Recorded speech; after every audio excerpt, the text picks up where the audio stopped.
Greetings, listenership. Welcome to TLC, Tropical Literature Creatives, the podcast where it is that we interview authors and creatives about themselves and about their literary works. Today we have with us Miss Marsha Gomes-Mckie, author of the book A Caribbean Self-Publishing Guide. Marsha, welcome to Tropical Literature Creatives. Thank you so much. Okay. Thank you for inviting me. It was a pleasure having you. Actually, I think your place on this program was inevitable because of the book that you have published at this point in time. Before we get into anything, there's sort of like I usually ask persons when it is that they come on the program, I give them a scenario. The scenario is this: imagine that we encounter each other for the first time at the airport. You're leaving the country, I'm coming into the country. What would you recommend that I try when it is I visit your home country? What place would you recommend that I visit? I would actually recommend that people visit the National Museum because it has all of our history and culture. I think a lot of people might go for beaches and something spectacular. But I always say, see that National Museum, just take a walk through it and just see what Trinidad and Tobago was like and is like, and it gives a little bit of everything. But now that the museum is under renovation, so it's something that I literally would just go anytime the museum has something new, I would go. I would say maybe visit the Pitch Lake or one because it's a natural wonder. It's not something that you can see in other places. But going to the turtles nesting in Matura, I really think that's inspirational. But I also say something simple like go to the Savannah Paddock on the weekend and just line up and buy Polori. And just mingle with people. I think when you come to a place, you have to just kind of get a feel of the people. Not so much. I know people like to you go and you see the beach and everything is wow, but sometimes it's nice to just get a feel of the people, the rhythm of the people, and talk to people. So I would recommend something simple like that. Just go by the Savannah line. All right. Okay. Yeah. Good. Listeners, you heard it from Marsha herself. You've got a number of places to visit: the museum, the Pitch Lake and Nubri, and even the paddock around the Savannah, where you can try some Polori. Yeah, simple like that. Well, let's get into the interview a bit. Marsha, I mean, one of the books I wanted to interview about in particular, again, is your book, A Caribbean Self-Publishing Guide. But the thing is, you've been in this publishing thing for quite some time, for over a decade. You published a number of the Caribbean Self-Publishing Guide. Can you give us a brief overview as to what it's about? Okay, the Caribbean Self-Publishing Guide is really about publishing in the Caribbean and things that you should know, things that you should focus on. As a self-published author, I save a lot of information over the years. And every now and then somebody would ask me about self-publishing, and I even have like a self-publishing presentation that I would give. So over the years, I added a lot of things to the presentation, or I added a lot of things to that folder, different things. And then I said, you know what, it's time to make a book out of it. So it is about writing and about, but it's not so much focused on writing. It's focused on the self-publishing journey. So you would find that writing would be literally maybe 30% of the book. And the rest of the book is talking about marketing and distribution and different ways to promote your book. Because self-publishing is about writing. Yes, I always tell people you have to have a product and you have to write a book. But when you finish writing the book, don't think you're 90% there. When you finish writing the book, you're maybe 25% there, because then you have to push this book now. You are a publisher, so you now take on the role of the publisher. You have to market your book. If you have to go on social media and be the person behind that book, you have to distribute the book. You have to be the person who finance the book, and you have to be your accountant as well. You have to be able to look at all the different areas. So it's not that you're giving a publisher, you're not writing a story and giving it over to a publisher. You have to look at all the areas that a publisher would have been looking at. You have to look at the number of pages in your book. A lot of people, they lay out the book in Word, and then when they upload it to, like, if they're printing it on Amazon and Amazon doesn't accept the format, then they're like, what is going on? Because you have to format the cover in a certain way. You have to format the book a certain way. So all of those technical things that a publisher would have taken on for you, I added it to the self-publishing guide, because that is things that a writer needs to know if you are self-publishing. So if you're looking for a traditional publisher, you write a story and you give it over and they do everything else. But once you're talking about self-publishing, there's so many other areas you have to look at. And it's good to have it compact in one book so that you could just get an idea of what you have in store. It's a long journey, but it's also a very beneficial journey. And you have to really just open your mind to all the possibilities and to everything that you have to do with the book. Okay, okay. I myself, I have to admit, I got a copy of it, and as I was going through it, I was taken aback and very delightfully surprised. Because of, as you identified, it isn't just, it's 30% writing, but a lot of it deals with marketing, etc. Now, I I don't know if it's just marketing, but I thought it was very informative from my perspective because, for example, it identified a number of literary festivals that are hosted in each of the Caribbean islands. And maybe from a marketing perspective, it makes sense because if I would have recently written a book, it would make sense to go to these festivals, to go to these conferences, meet other persons, network, and share with them my book. But for someone from the outside, I think it was informative because from the perspective of tourism as well, these literary festivals are really great places to again network. Where I Yes, was the like, network. Yes, the network. And also before the literary festival, if you follow them on social media a few months before, they may mm-hmm, have a call for authors. So you could actually become a speaker at that event. So once you follow them on social media and you see sometimes they have a certain team and they have a call coming out, and then you send your information in, and then that happens months before. So like maybe sometimes 6 months before they would send a call out mm-hmm, to people who have certain books, and they say if you're interested in joining the panel. And then you could actually go to the festival, not just as somebody selling a book, but you could actually be one of the presenters. So you have so that sort of networking, and it's your market because it's the Caribbean. mm-hmm, And I also added a few international festivals as well. And I think in the second edition, because the book will have a second edition, I will add even more because there are places around the world that the Caribbean diaspora are active, and you would find that they're working on a list of magazines as well. So you find like there are magazines and newspapers in Canada that's dedicated towards the Caribbean.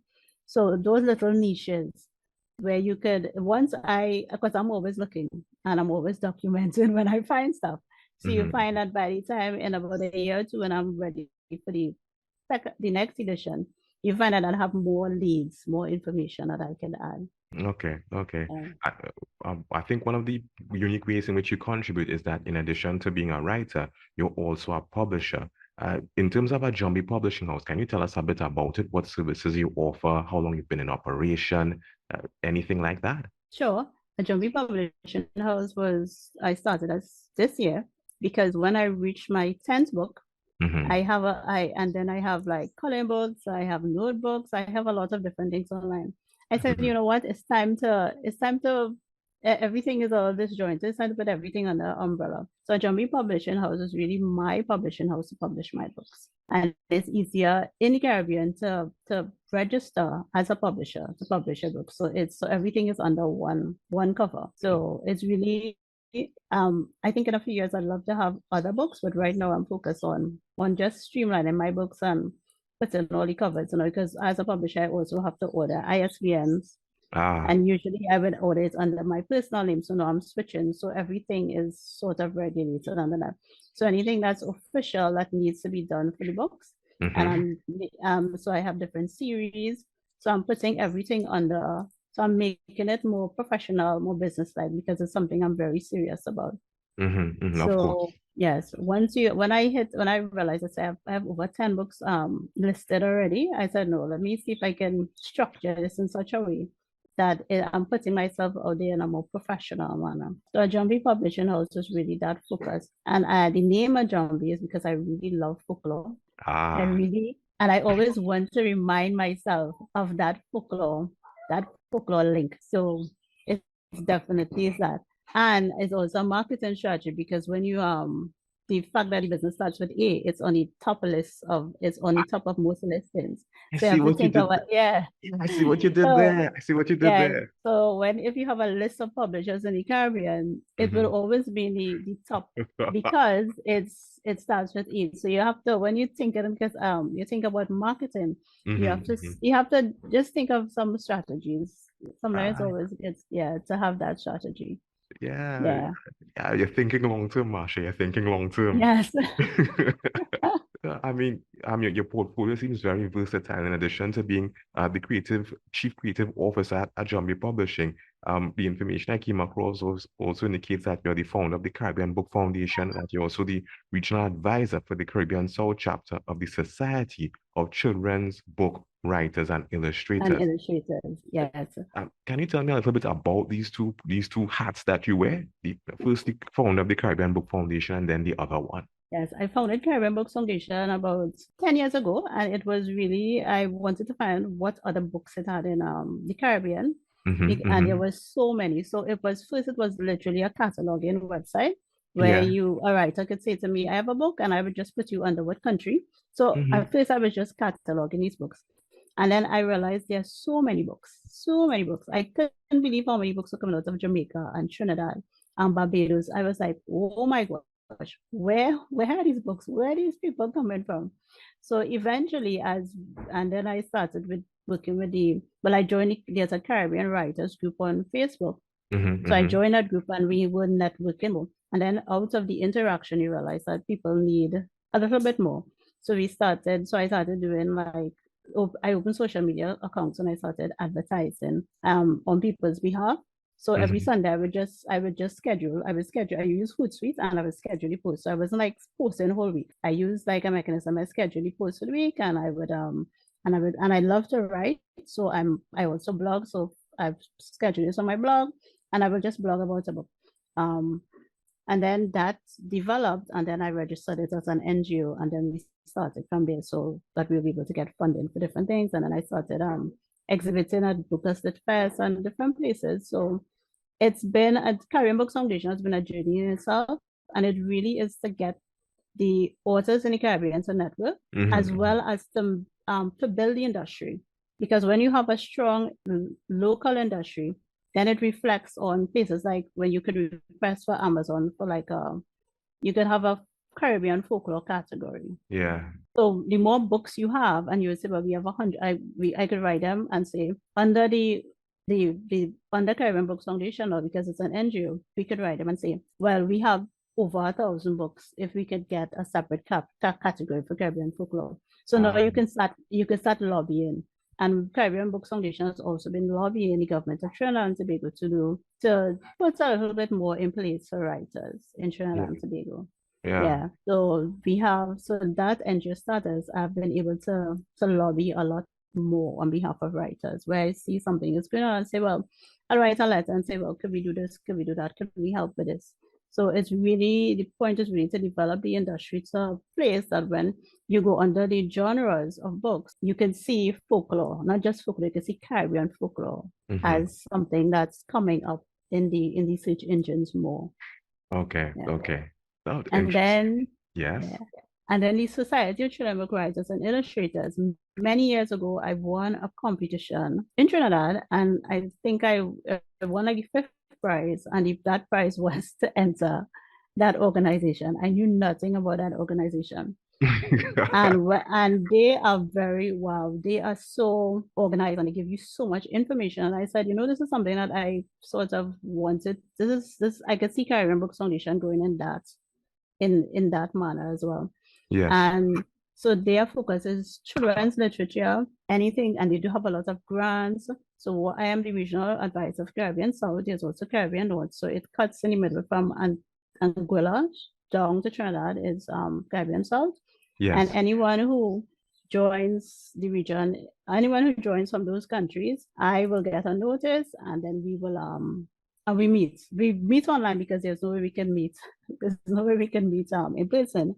And get everybody involved. But I talk to writers about the same thing, self-publishing process, and there's a lot of opportunities in the society itself to improve yourself and meet editors and meet other authors, meet publishers. So it's really good networking. Okay, okay. I realize that word keeps on coming up, networking. It's like it's part of the formula for self-publishing, I realize. Yeah, networking. No, I mean, in terms of being a writer and in terms of being a publisher, this is just an observation. You've had to use very creative ways to get the message out, to promote your books, to promote your brand, etc.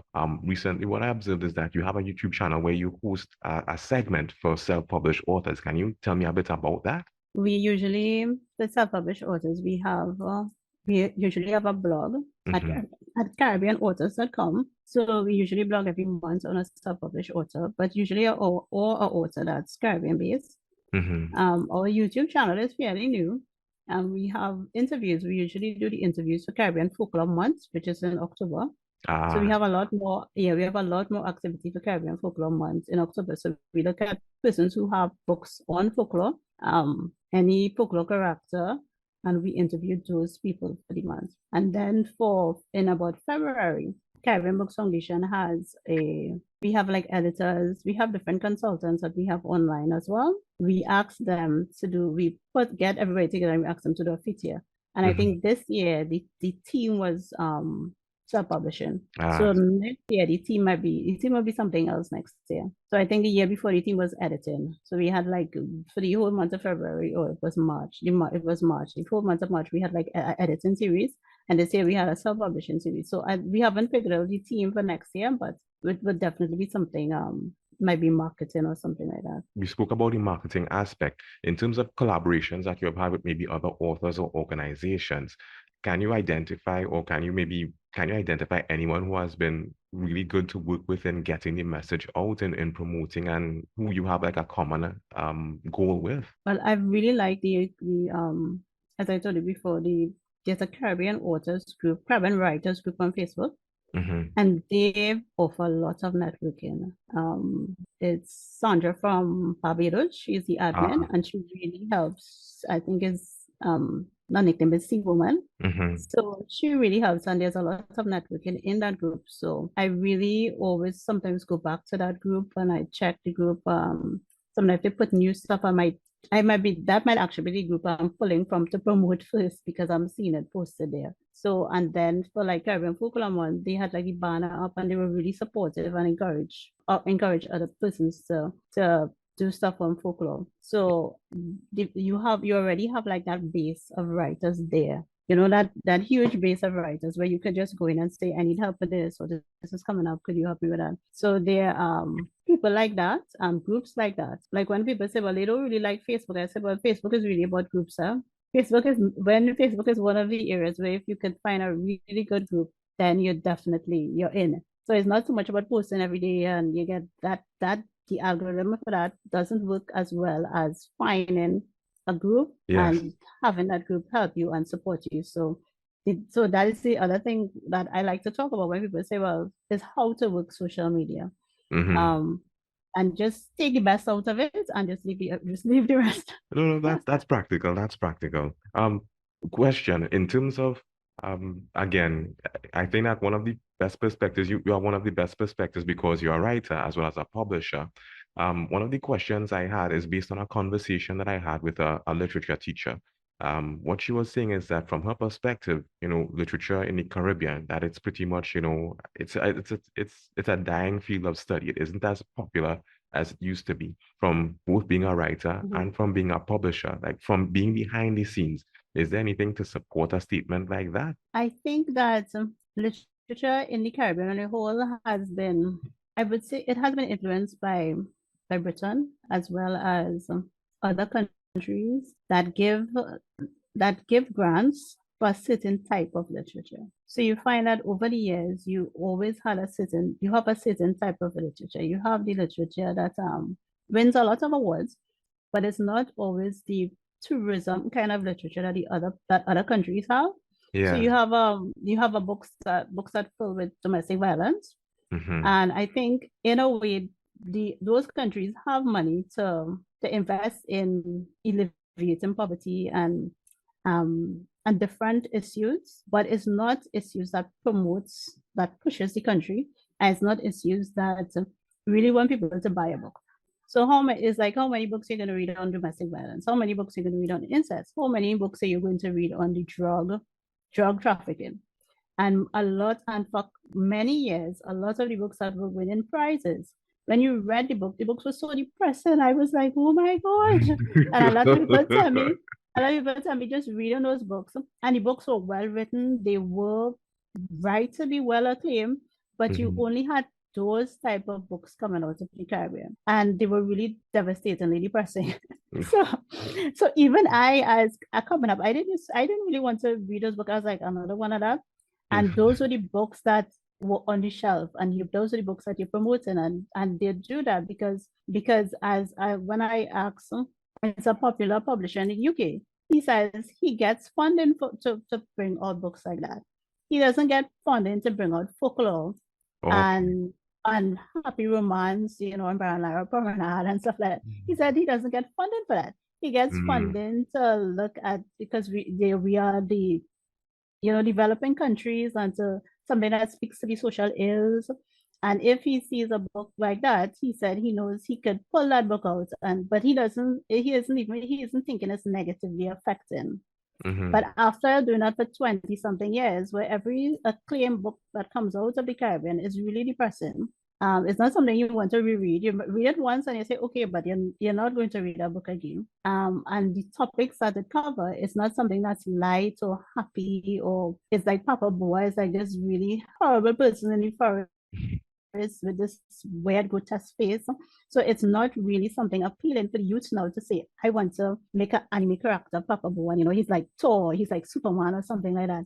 So Yeah. I think when people say literature hasn't been ours to promote. Literature has kind of been we are third world countries, and it's something that the other countries do on our behalf. And it's time that we take literature and we say, this is our story too. We have happy stories. Yes, we have drug stories. Yes, we have incest stories. Yes, we have those stories. But we also have romance. We also have family, strong family units. We also have really cool folklore characters that could be just as cool as Superman. So we need to now get those stories out, because when you go in the bookstores and you go on the shelf and you see all these books and you read the books, sometimes people there's a young lady I met at book, and she says a wonderful book and I bought, but she said I can't finish reading it. So she said this lady gets in so much licks. Gosh, And man. I was like, and I was laughing because of my thinking, and yes, she said I bought the book, but she said this book had me so upset and frightened. But it Mhm. is right now, it is an acclaimed book. It's a book a lot of people are buying, and you see it being advertised. When you read that is the image of the Caribbean. And I think people kind of have gotten tired of reading books like that, Yeah. because this is where we live, and we know it's not always like that. We have so many different stories, Yes, because yes. you could get Harry Potter out of England, which is magical and whimsical. Where's our stories like that? Yeah. So it really is changing the industry one day at a time, one story at a time, and just encouraging people to write. And I think self-publishing is so important now, because the uplifting stories are coming from the self-publishing authors, because the big publishers are not looking for those stories. I'm sad to say they're looking for a certain type of Caribbean story. So the self-published authors are actually ones who are, because they're not being published with those types of stories, but those stories are needed to just change the industry. And that is a big part of Caribbean Book Foundation. When we feature books, we would like to feature different books to see that, look, there's something else. There's something else out there. There's something magical. Look at this author. Look at what they're doing. Mhm. So, and people like you too, when you promote a book, and you're giving so many other options that it used to have before. So, and it takes a village, just say. It really takes a village to just keep promoting and pushing the books that really make us feel good about our culture and our way of life. Well said. Well said. Yeah. Being in your job, I mean, you would more than likely have to keep current with trends and developments in the industry. Something that's very popular in the media these days is the rise of AI, artificial intelligence. And some of the persons have identified that AI could be identified to the field of literature. In your studies, in your observations, you see AI having an impact in writing where Caribbean writers are concerned? Yes, I believe so because as I'm a writer, but I'm also an illustrator. Mm-hmm. Um, and I illustrate all my books. And I usually, even before I write, I usually draw. I usually always start with an image. So, and sometimes my inspiration is from images. So I'll see an image and I'll be like, what's the story behind this? This is the most wonderful picture I've seen. And even a lot of my books come from seeing images and it just clicks and I start to run a story in that setting. So the AI match with, I think it's new technology and it's something we have to go after. Because as I said, with folklore, the images of folklore need to line up with the news stories. So when Mm-hmm. you Google the larger blast and SouCou Yant and stuff like that, you want to see new images. And an AI in literature could actually carry it further because right now this is an image-filled world. So when you write, you draw, you have to do a video behind it. You have to do a banner for social media. Everything with writing requires imagery. So, and putting the AI in it makes it even more interesting to all the generations. So I think I'm very intrigued to find out how AI will help and push the industry as well. So I'm very open to it. Okay. All right. Again, I'm just drawing from your experience being a publisher. For anyone who is listening to this program who may be interested in writing, do you have any tips or advice for them? Maybe a particular genre that you would recommend that they probably pursue, being from your being sitting from where you are sitting, seeing, the industry the way that you're seeing the industry? I would always promote folklore, local folklore, because I think it's something that has to be developed.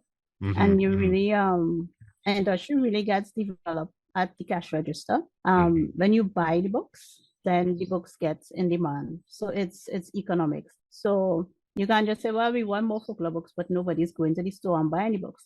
So Ah, it triggers that when you go to the library, ask about folklore books. So then at the end of the year, when the librarian has to say, what books are people asking about that we don't have? They'll say folklore books. And that happens in every library. Then the bookstore will say what they will ask, what books are people asking for that we don't have this? So well, people ask a lot for folklore books. People are buying more folklore books. So you really have to put your money where your mouth is. You have to buy mm-hmm. more folklore books and you have to also request more books or say you have anything about any local romance, you have any local stories for children set in the Caribbean, set in Trinidad. And Yeah. when you keep asking for that and it builds the momentum so that because people are always taking metrics, even Google, you'll find that if you search something a couple of days after Google will send something, this is what you might like.